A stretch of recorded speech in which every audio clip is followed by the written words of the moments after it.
Hi, this is Rosie Gabrielle, and welcome to the Ride and Talk BMW Motorrad podcast. Hi, and it's welcome from Andy Dukes too. When I was recently reporting on the International GS Trophy female team qualifiers down in Spain, I met the amazing Rosie Gabrielle, who started travelling solo around 18 years ago and has spent the best part of this year riding through Pakistan. She loves riding alone, camera always at the ready to document her travels, the incredible places she passes through, and the memorable encounters with all kinds of people she meets along the way. She broke with tradition, for a while at least, when she rode alongside another group of amazing people, the female GS community, who welcomed Rosie to Andalusia to document their hopes and dreams of a place in the international finals in New Zealand. Having followed Rosie's compelling and brave story, marvelled at her beautiful self-timed photos and open-hearted posts about life on the road with serious health issues, I just had to find out more about what continues to inspire her to inspire us. So enjoy listening to somebody who is really living for the moment while she still can. Welcome, Rosie. It's lovely to have you here. First question, you're riding all over, but usually alone. So how was the experience of meeting all these GS girls from around the world? Yeah, it's been a very exciting experience coming here to the GS Trophy, the female qualifier here in Spain. And, I don't even think there's words that can properly convey my feelings about it all. It's so overwhelming. It's so emotional. It's so just humbling to see all these amazing women from all over the world, all walks of life, and, just push through no matter what, no matter all the challenges and everything, and they're just all smiles, and there's so much support and love. I think that's the biggest thing, because I've been to other rallies before, and there's a lot of rah ego, like all of this stuff, and there wasn't that really aggressive, competitive. It was love and support, and that to me was the most beautiful thing, from all the marshals, from the entire BMW team, and every single one of the girls. It was just beautiful to watch. And were you surprised at how good the riding level is of the girls? Yeah, I don't meet a lot of female riders on the road, and I'm 5'6.5". And I ride all sorts of big bikes, and usually my toes are like tippy-toe on the ground. But, I'm a medium-sized person, human being, and I struggle. And then I see these girls who are like 5 foot, and they're just rocking it, and I just my jaw's just dropping. And yesterday we pull up and I see this hill climb, and the first thing I'm thinking is oh my God, I could never do that. And I do a lot of riding, and it's mind over matter, and it's very intimidating. But these girls gave it no second thought. They just gave it, and I was just in complete awe. It was incredible, and on big bikes. Yeah. So the participants rode the F850 GS, but you rode the Boxer, the R1250 GS. How was your experience on that big bike?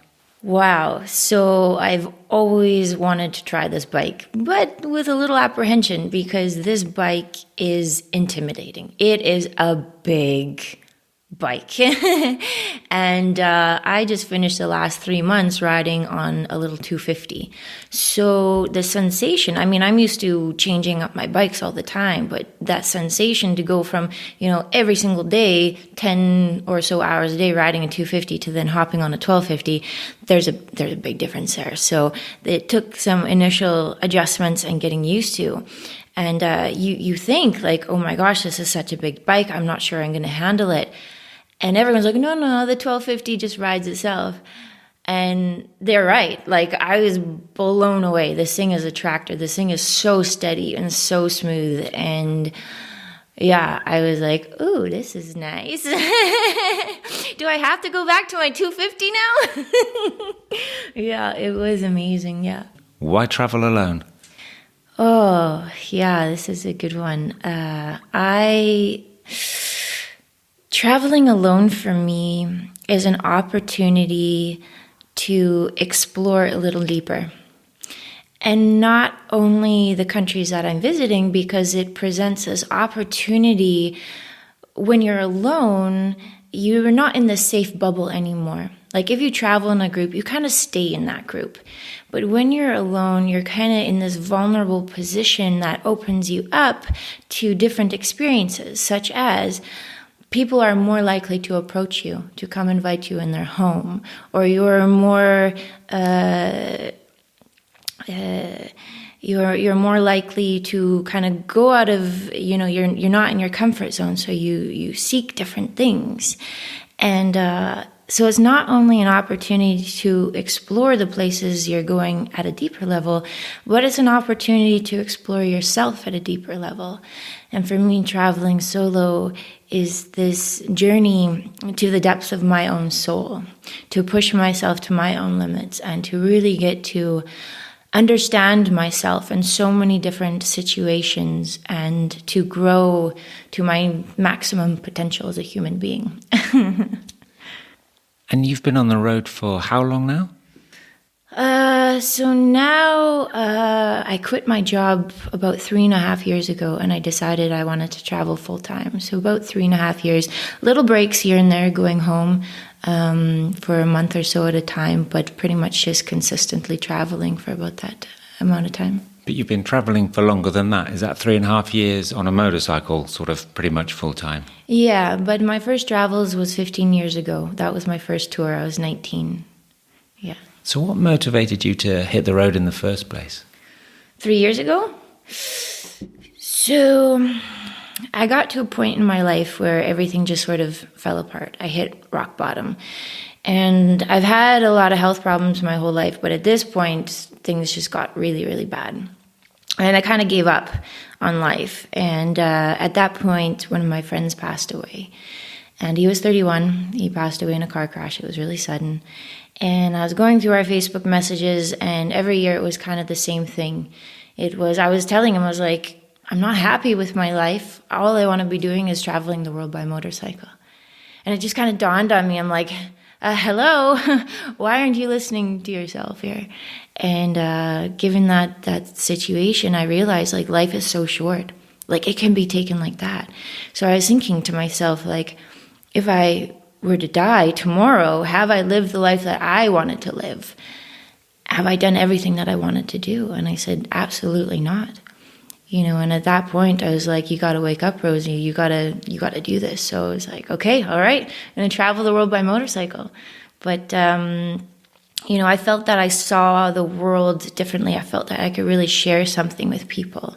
And that's why I decided to start my YouTube and my social media, and from there just see how it would evolve. So has social media changed the way that you travel and communicate? So it's difficult because when I first started traveling 15 years ago, there was no smartphones, there was no social media. It was a different way of traveling. And now it's difficult because I want to capture everything. So you're not so much living in the moment anymore. You're always worried about, how am I best going to put my bike for the light to capture this and this and this. So it really takes you away from the moment. And on my last tour, I kind of stepped back from social media a bit. Also, I don't want to spend most of my time on my mobile device. I want to actually be experiencing. So I actually gave up a bit, and I wasn't vlogging every day. And it's just finding this balance, and that's what it is really, is finding this balance of, okay, how can I experience and equally share with people the experience? And in some regards, there is a sacrifice to that, which is why I'm kind of moving a little bit out of the video making and more into potentially podcasts or something like that, because it is a big sacrifice, yeah. You take some beautiful pictures, but like you say, that the time to take pictures itself. Where did you learn to take pictures in the first place? So I'm a self-taught photographer, and I ended up opening a business in Oman, a photography business, and I didn't have any formal teaching. I didn't go to school or anything like that. I just thought, you know what, I'm going to start something here. So I started a business there, and I did wedding photography, commercial, fashion, you name it. I did it for about 10 years in Oman, and then just took what I knew on the road with me.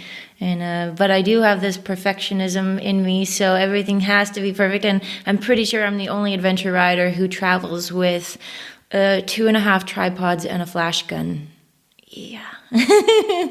So pretty much all of the pictures we see on your Insta feed, they're not taken by other people. They're set up on a tripod with a self timer with, a bit of trial and error until you get exactly what you need. Like I saw you doing the other day. Yeah. So 99% of my pictures on my feed are taken by me. The odd time I have a friend, or I'm lucky that I run into someone who can take my picture, or I just set it up and they press the button, or something like this. But and it's challenging, but I like the challenge because I'm an artist, and for me it's about also expressing myself too. Since you've been on the road, where have you been? How many countries have you seen? So I travel very slowly. And for example, I've been in Pakistan now 9 months. And I don't travel consecutively across borders or like a specific route. I basically wait for the universe to give me a sign and say, you're going to this country. Or I take opportunities, such as someone from my social media had ridden their bike from Zanzibar to Cape Town and reached out to me and said, hey, can you return my bike for me? And I was like, oh, heck yeah, free bike across Africa? Sure. Little did I know, I arrived to Cape Town and the thing was a pile of junk. And I spent 6 months across South Africa as this thing slowly fell apart. And so, in the 3.5 years since I started, I've only covered South Africa, which was 6 months. I've done a few trips across Oman, the UAE, and now Pakistan. So literally, I travel extremely slowly. And what have you got on your traveling wish list? Where do you still need to go? What do you want to see? The entire world. I've barely touched it. But for me, it's not necessarily about conquering. There's a lot of people out there who, do the round the world trip in 1 year and, or they get from Europe to the Middle East in a month. And this is great for them. This is what they want to do, and that's amazing. For me, it's not, I would love to see the entire world. There's so much, every culture you can learn so much. But for me, it's about the journey and the people I meet along the way. And it's not necessarily about getting to all these different countries. It's just the experience along the way. So yeah, I would love to eventually cross Africa. I would love to eventually go to South America, all these places. But we'll see what's in the cards for me. I'm not sure I can do much long distance traveling from here on, but we'll see. Now, you've got some health issues. Can you just tell us a little bit about them and how you deal with that on the road? Yeah, so it's difficult. I've had chronic Lyme's disease for over 20 years now. Before that, I had a vascular condition, so I had 9 major surgeries, kidney removed, heart surgery, you name it, which leaves me with some complications these days. The biggest thing is the fatigue and the pain that I have every day. And for most people, if you Google or hashtag Lyme's disease, most people who have it are in the hospital. And it's just difficult. Daily life is difficult. So having to deal with that on the road, it's challenging. It's very challenging. And that's another reason why I do travel so slowly, is because I spend majority of the time recuperating or crying in bed. It's incredibly challenging, but it's something that, pain teaches you so much. And it's very humbling, and it makes you see life differently. And what I've gone through in my life and the challenges that have been presented to me have only provided that much more growth and expansion for my own self. What is difficult, because I camp almost every other night, or I stay with locals and people who don't speak the language and who wouldn't understand, and I'm there silently suffering. Or an event like this, for example, where I'm literally half dying, half dead, but have to be so happy and excited to be here for social media, and I'm like, I want to fucking die, and people don't understand because I look healthy. And that's probably been the most challenging part, is because I do look normal. Meanwhile, in my head, I'm screaming. But it's okay. It's all right. And there are a lot of foods that you can't eat as well. But, you know, by nature of the sort of traveling experience and being on the road, you can't really choose. You know, you have to get what's available locally. So do you find yourself often in situations where you're eating something that you know is not good for you, but you have no choice because you've got to get that energy inside you? Every single day. And it's not necessarily like people, like with this dietary restriction, there's lots I can eat. That's not really the issue. There's always food I can find. The issue more is when I'm staying with a local family, for example, that have absolutely nothing. And they're so excited to have a guest. And, you know, it's really an honor for them to feed me. And if I were just to say, oh, no, sorry, I can't eat that, like I just couldn't do that. So most of the time I find myself in those sort of situations where I'm eating just out of respect. And then I'm like, okay, I'll just suffer later. And now even also on top of that, I've had parasites for about 2 months from Pakistan that I haven't dealt with. So it's, it's exciting. Never a dull moment. No. So what part of the world would you say that you feel closest to, and why? I think maybe living in the Middle East for almost 13 years, like I feel really connected there. But there's not a specific place, and even home isn't home for me. Home being Canada. Canada, yeah, sorry. Home is in the heart, and it's like wherever I go, I find a little piece of home, just in that connection with others and knowing that I'm connected to everything. I think if I'm tuned into that, I can be in the middle of the mountains, I can be in a city, I can be in this country or that, but it's just being connected to that, and that's home for me.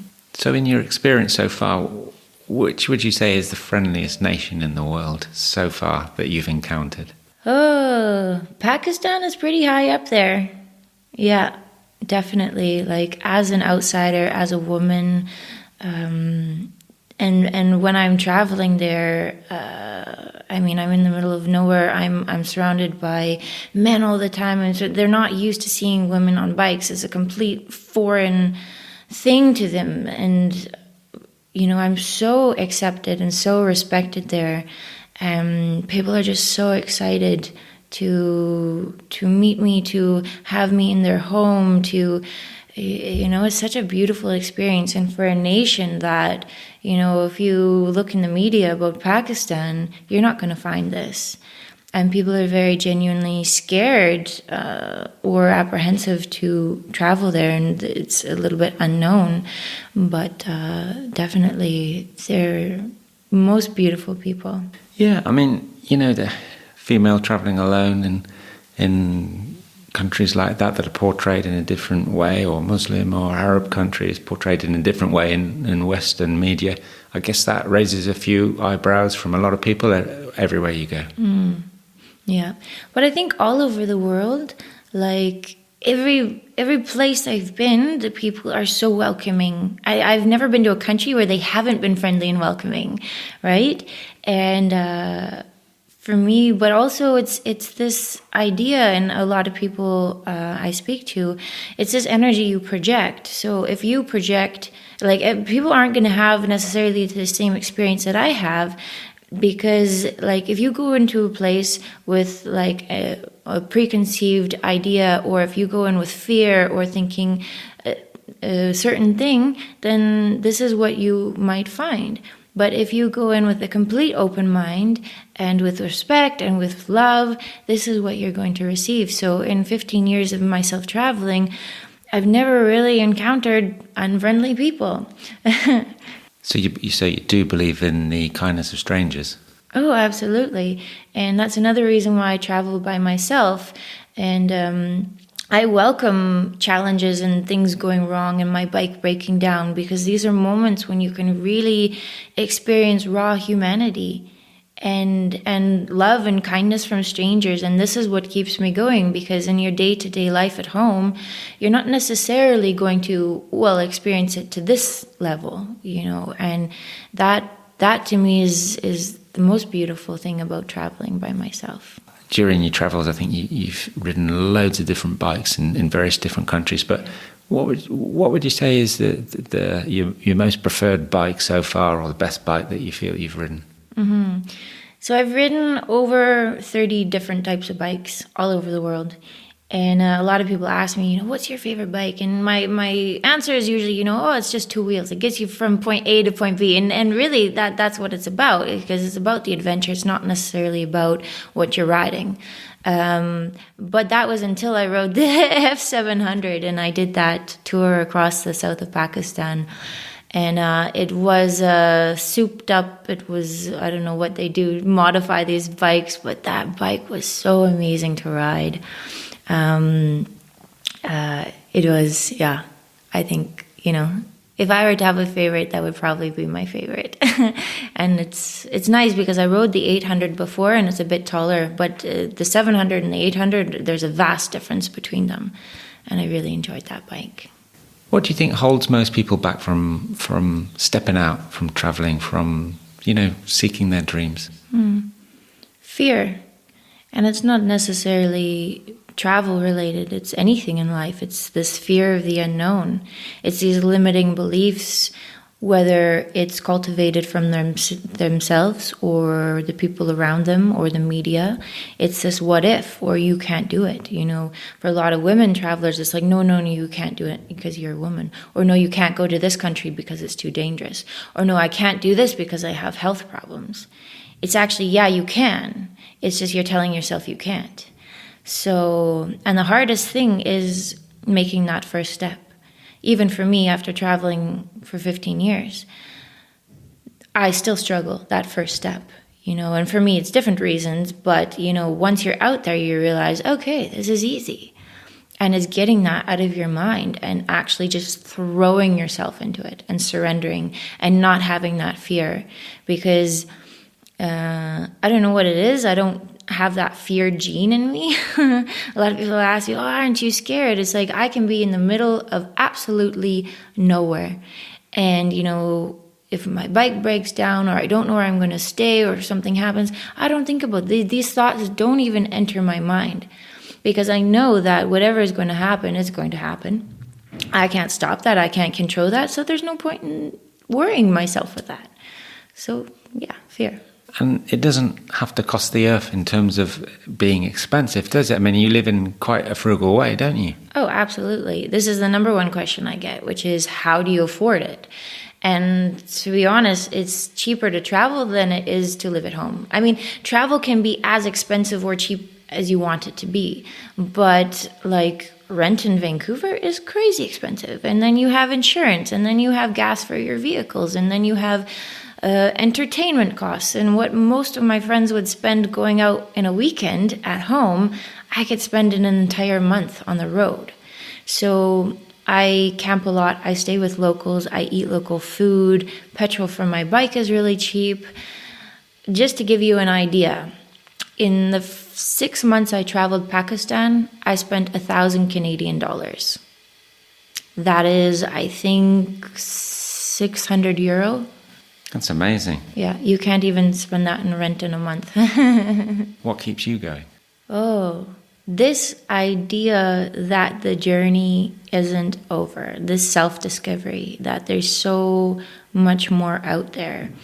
And it's just this continuous evolution of where can I get to next in my own spiritual growth. It's not necessarily to conquer the world, to have a good social media account. It's not about that, and of course I love to inspire people, but it's actually an internal journey that I'm on. And if I can inspire other people along the way through my own trials and tribulations, and that's awesome. Do you have an end date, or, for example, if I was going to say, how long do you want to keep living like this? Would you say living like what? This is my life, or? Yeah, and this is my life. It's a lifestyle, and it's something that I never want to stop. there has to be some modulation. I have to change the way I do things because the long-term travel like I do is not conducive to my health. And as much as I'd like to think so, I made a post about this recently, how, it is part of it is mind over matter. Like, yes, I can do it. I can do anything. But then reality hits and it's like, oh, actually, no, I am still sick. And to do this travel as I do, it's extremely wearing and I don't have that time to recuperate. So maybe it doesn't look like, around the world trip, but maybe it's like, okay, I'll do this country for a month now and then I rest for a month type thing. So it's definitely not something I'm going to stop. I do have to perhaps change things a bit, but it's not, I never see an end date to this. Does it make your storytelling even more important to you? Do you need the fact that you want to sort of have something there as a permanent record of what you've done to inspire other people? Because you spend a long time on it. It's not something. It's not something that you whiz through. It's something that you put a lot of thought and effort into, and it means a lot to you. It's an interesting thing because at this point in time, as I mentioned, I am stepping out of a bit of that social media aspect, and as much as I do want to inspire people, it does take away from a few things in my life.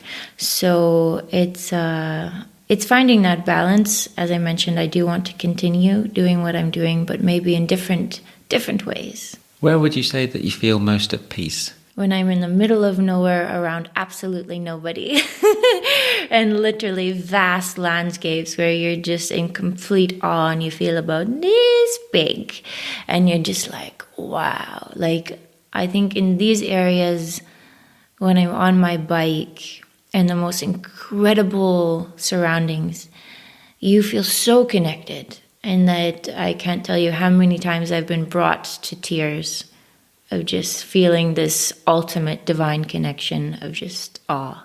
Do you consider yourself brave? No. Everyone always says this, and I understand from the perspective that most people don't do what I do, and I understand that it takes a level of bravery to go out and go for your dreams and do this.